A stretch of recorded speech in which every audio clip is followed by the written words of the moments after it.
Hello all, in this video we will see the Chomsky normal form abbreviated as CNF. In the last video we have seen simplification of CFG. So Chomsky normal form, converting something to Chomsky normal form needs simplification of CFG as the pre-processing step. So what Chomsky normal form says that if epsilon is not in the grammar for a particular language, if epsilon is not in the language, in the grammar, G can be of the form A gives a non-terminal or A gives two terminals. Okay. That means if epsilon is not in the language, a grammar can be written which has productions of the form a non-terminal gives a single terminal on the right hand side, or a non-terminal gives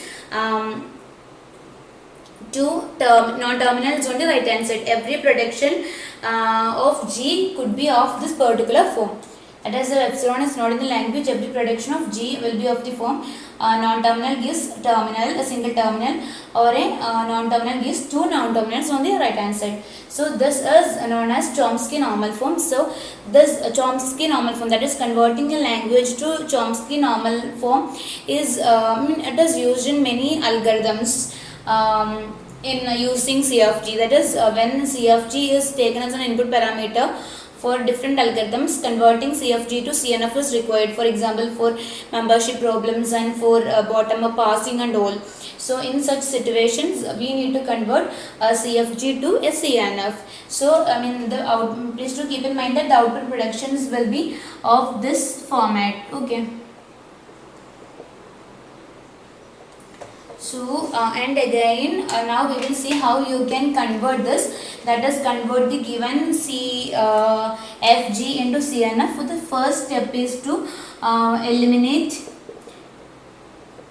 start symbol from RHS. Start symbol from RHS.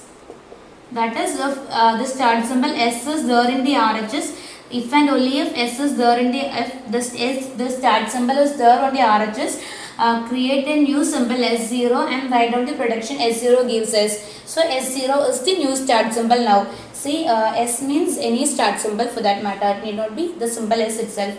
That is, if the start symbol is on the right hand side, create a new production S0 gives S. So that the start symbol can be avoided. Okay. Now the second step in doing this is simplify CFG. Simplify CFG. When I say simplify CFG, you have to eliminate null, unit and useless production as we have seen in the previous video. And the third step is, if you have productions like some x gives a y, if you have predictions like this, it has a terminal with some other terminals or non-terminals, isn't it? So if it is having predictions like this, you have to convert this into x gives some z y, wherein z gives a. So the same grammar is derived, isn't it? Because we can have two non-terminals on the right hand side, but we can't have one non-terminal and a terminal on the right hand side, isn't it?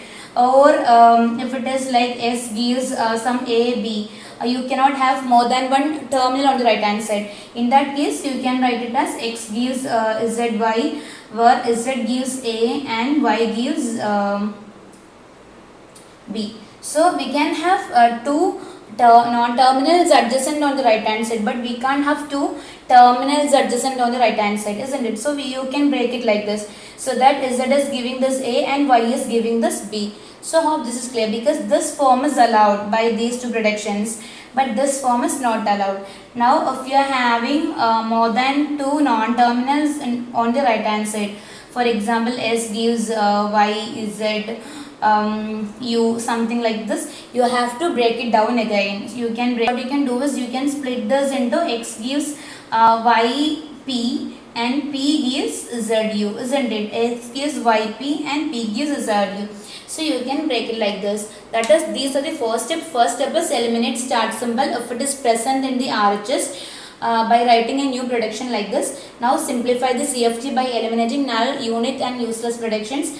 The third step is Yeah, if there are terminal with other terminals or non-terminals on the right hand side, avoid it. Rectify that. If there, fourth step is if there is more than two, if there are more than two non-terminals on the right hand side, somehow avoid it and convert it into this format.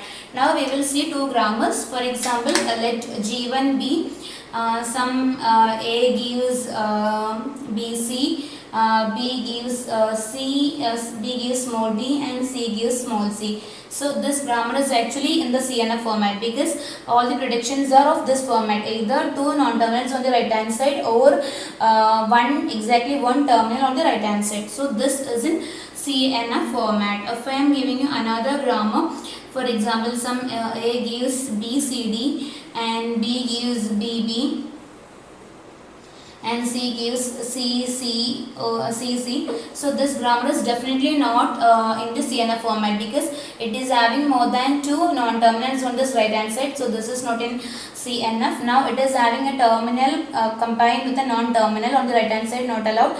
This also is not allowed. So the first grammar G1 is in CNF, but the second grammar is not. So we will see examples of conversion of a CFG into CNF. Okay.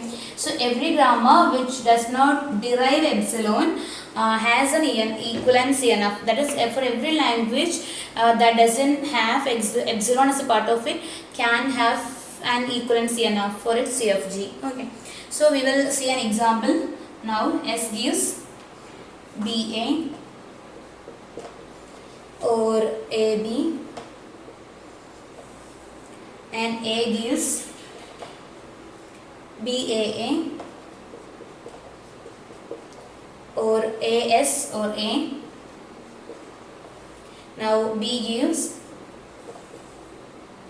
ABB or BS or B.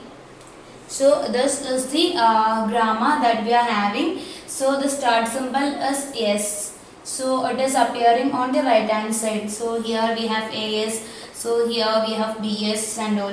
So according to the first rule, we have to eliminate S from the RH, S from the right hand side. So we will do that. So we will eliminate start symbol from RHS. So we will create a new prediction S0 derives S. Now the grammar should start from this point. Then only S can be derived, isn't it? So now the start symbol S0 is no more a part of it. So we can copy all the predictions as it is. So we have done that. Now we have to do the simplification of CFG. For that we have to eliminate null prediction. So no epsilon. So fortunately no null prediction. Now unit predictions. So this is a unit prediction. S0 gives S. So yeah, everything to the right hand side of, so what we do, so everything to the right hand side of S should be copied to the right hand side of S0. So that is what we are doing. So that is how we avoid unit predictions, right? So S0 gives, so everything to the right hand side of S. So B A or AB. Now A gives BAA or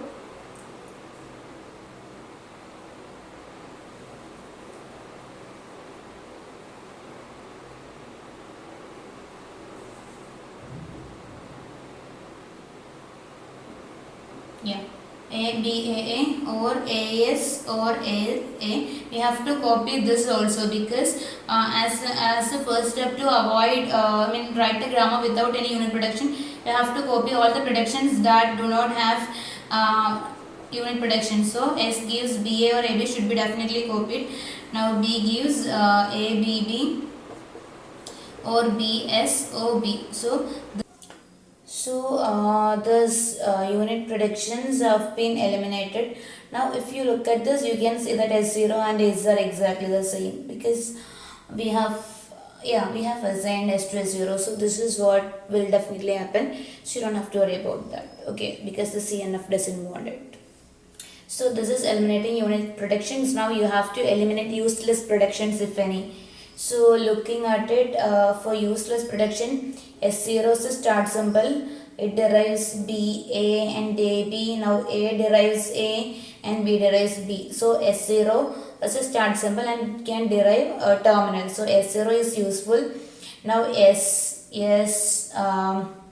derives BA. This A can derive this A. So S is useful. Now A derives small letter A, the terminal. So A is useful.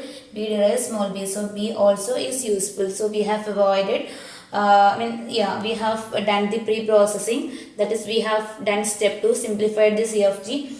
There was no epsilon protections in the first place, so we didn't have to deal with that. Now we eliminated unit productions and useless production. We didn't have any useless productions at all. So the second step is done. Now the third step is regarding eliminating multiple terminals. So terminals associated with other terminals or non-terminals on the right hand side. So we will see. So first, if you're taking S0 gives B, A and AB. Yeah, both the predictions of S0 has the problem, because in both the alternatives the terminal is associated with non-terminals on the right hand side. So we have to somehow eliminate it. So we will use S0 gives P, A or QB, wherein by P I mean A and by Q I mean B. Sorry, I mean just opposite. So P derives B because it was BA. Now Q derives A because it was AB. Yeah. So yeah, that's fine. Now for this S also the same issues. So S gives PA or QB. Now S gives BA or AB, the same thing. So I am copying this PA or QB. Now A gives BAA, AS or A gives A as fine, but the rest of the predictions are not okay. AS can be replaced by A as already Q, right? So that can be replaced by QS because Q is already giving you A. So this has been over. This is okay. Now the problem is with A gives BAA. So we will do something. We will write it as A gives.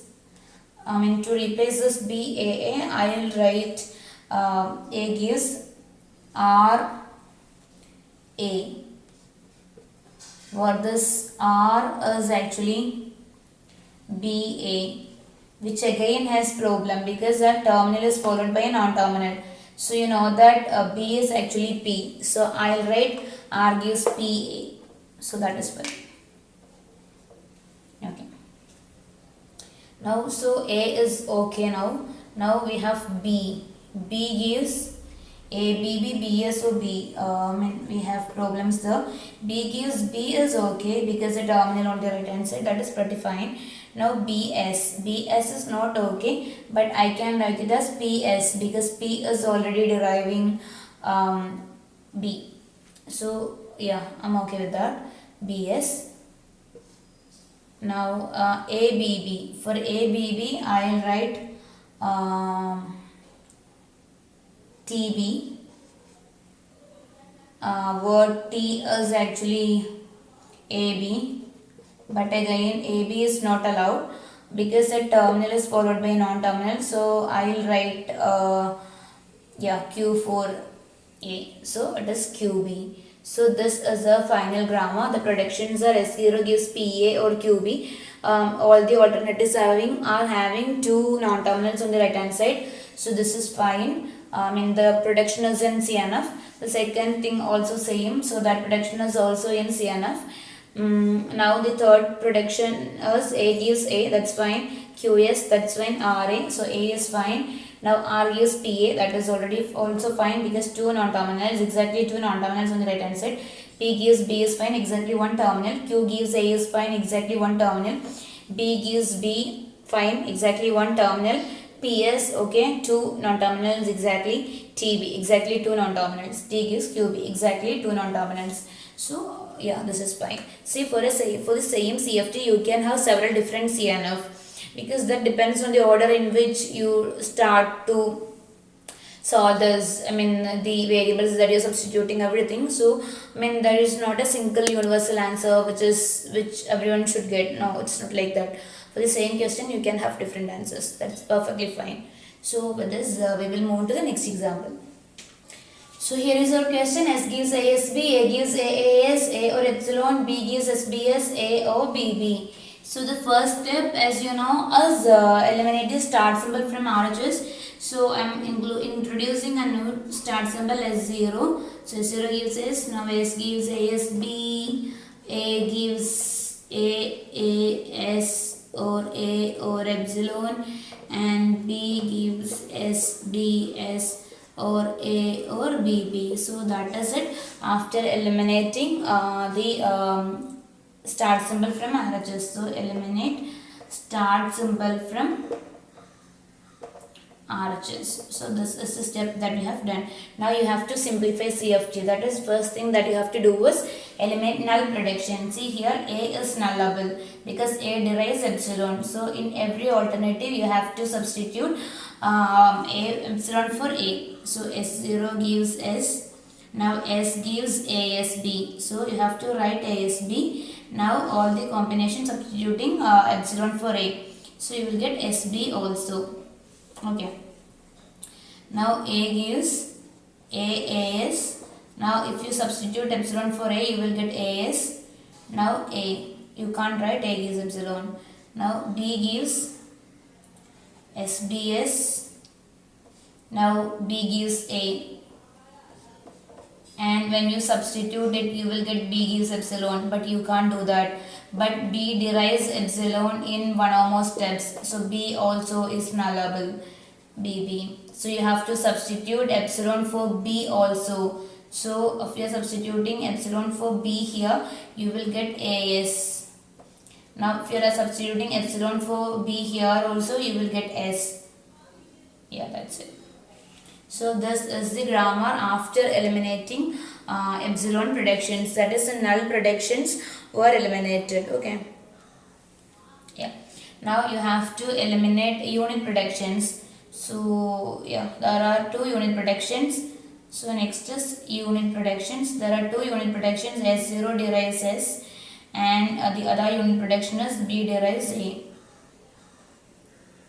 So we will eliminate them. So S0 derives S means the right hand side of S should be copied to S0. So S0 gives ASB or SB or AS or S. Okay.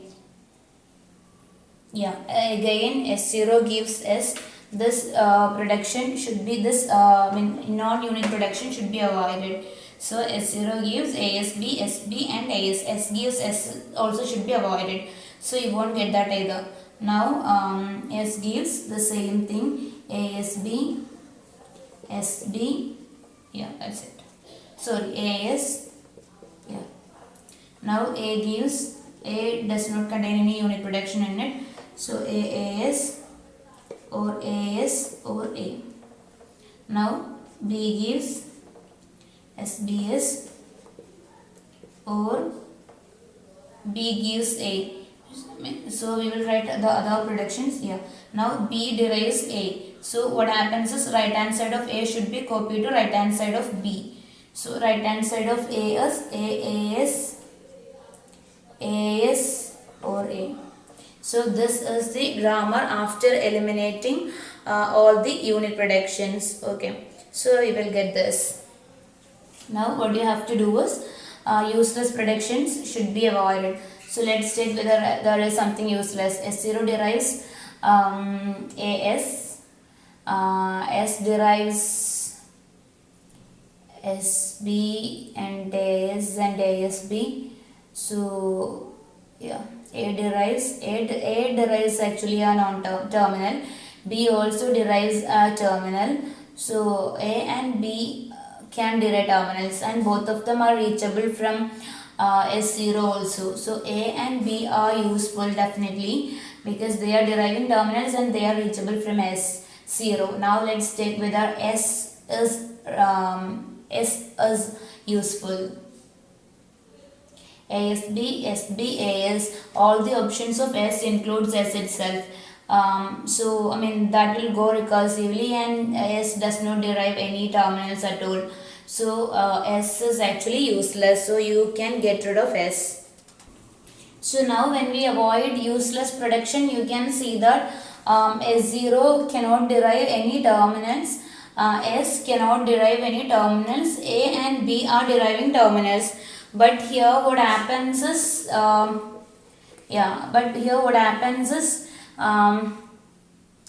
when the start symbol is, even the start symbols are getting dropped because S0 is useless, S becomes useless. So A gives A and B gives A are the only predictions which are useful here.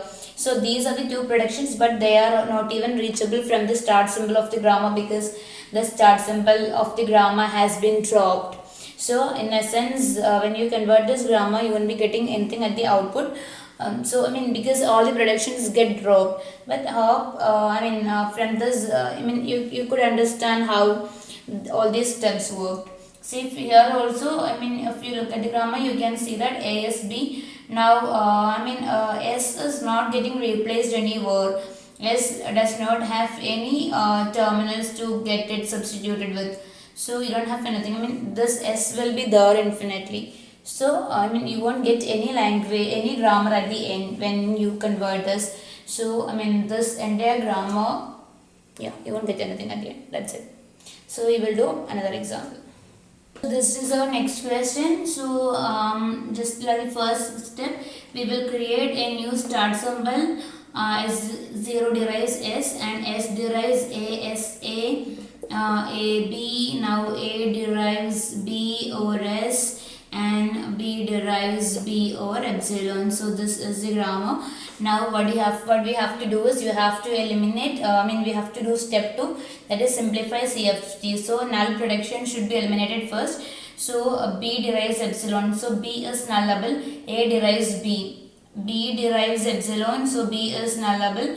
Now A derives B and B derives epsilon, so A is also nullable. Now yeah, that's it. So B and A are the nullable variables here. So S0 gives S. Now S gives ASA. So you can write it as it is ASA. Now the first A can be replaced with null. So you will get SA. Now the second A can be replaced with null. So you will get AS. Now both the A's can be replaced with null. So you will get simply S. Okay. Yeah. Now AB and AB. Now this B can be replaced with null. So you will get A. Now A gives BS. So A gives B. Now A gives epsilon cannot be substituted. A gives S also. Now B gives B. Epsilon cannot be written. So this is the grammar after eliminating the null prediction. That is A and B are nullable. So we have substituted A with null, this A with null, and both the A's with null, and this B with null also. Now A gives B, so that has been written, but we can't write A gives epsilon directly. Now B gives B is the B gives epsilon cannot be written. So this is the grammar after eliminating nullable variables and null predictions. Now what you have to do is you have to eliminate unit predictions. So S0 gives S as a unit prediction. Now we can copy all the non-unit predictions first. So S gives ASA. Now S gives SA. Now S gives AS. S gives S as a unit prediction. You can't copy that. S gives AB. Now S gives A. All these are non-unit prediction. And A gives B also is a non-unit prediction. But B gives B as a non-unit prediction. So the unit predictions here are S0 derives S. Now S derives S. Now A derives B. A derives B and A derives S. So these are the unit predictions here. So take the first unit prediction. So what you have to do is copy the right hand side of S to right hand side of S0. So S0 is the right hand side of S, that is ASA, SA, AS, AB or A. Now this is done. Now second is S gives S. So right hand side of S to itself. So that doesn't mean we don't have to do anything. Now A gives B. So right hand side of B should be copied to right hand side of A. Okay. Now A gives S. Right hand side of S should be copied to right hand side of A. Right hand side of S is ASA, SA, AS, AB or A. Yeah. So this is the grammar after eliminating unit production. Now this does not contain any unit production. Now you have to check whether we have any useless symbols here. So S can derive A. It is it is reachable from start symbol S0. S0 can derive A. B can derive small b, which is a terminal, and B is reachable from start symbol S0. Now A can derive small a, and A is also reachable from the start symbol. So all the predictions here are reachable. So no useless predictions. Now we will convert this into CNF format. Now we can convert this grammar into this CNF format. Okay. So S gives ASA. So instead of that, I will write S gives PA, where PA is actually P is actually AS. So PA means ASA. Okay, P gives AS. And now PA. Now SA is fine. AS is also okay because two adjacent terminals. Now AB is not accepted. So instead of AB, I have to write some Q gives A. So I can write QB now. Now A is okay, also fine. Now B gives B is perfectly okay because that is in the CNF format. So this is fine. Now S0. ASA. So I'll write PA, or P is AS. Now SA, AS. Now QB because Q gives A. Now A. Now A gives B. That is perfectly fine because exactly one terminal on the other side. ASA. Instead of ASA, I'll write PA because P is AS. Now SA is okay. Now AS is okay. AB is not okay. So I'll write QB because Q derives A. Okay, QB. Now one more thing is A. A gives A is okay. So this is the final grammar without and the CNF format. That is all the predictions are having either two non-terminals on the right hand side, or exactly one terminal. So this is how you convert a CFG into CNF. So remember, for every CFG that doesn't have for which there are no epsilons in the language, you can have a CNF. So CNF can derive every string that the CFG can derive. For the same CFG, you can have several different CNF. That depends on the order in which you apply various operations and you substitute variables. Now these are the 4 steps that you have to do. When we say simplify CFG, you have to do all the operations like null predictions elimination, unit prediction elimination, and useless variable elimination. Now all the predictions of the CNF should be of this particular format. That is, a non-terminal gives a single terminal, or a non-terminal gives two non-terminals. So this is how you convert CFG into Chomsky normal form. And again, conversion to Chomsky normal form is necessary when we are using CFG in different applications like memberships, problems, and the bottom-up parsing and all. So hope this is clear. Thank you.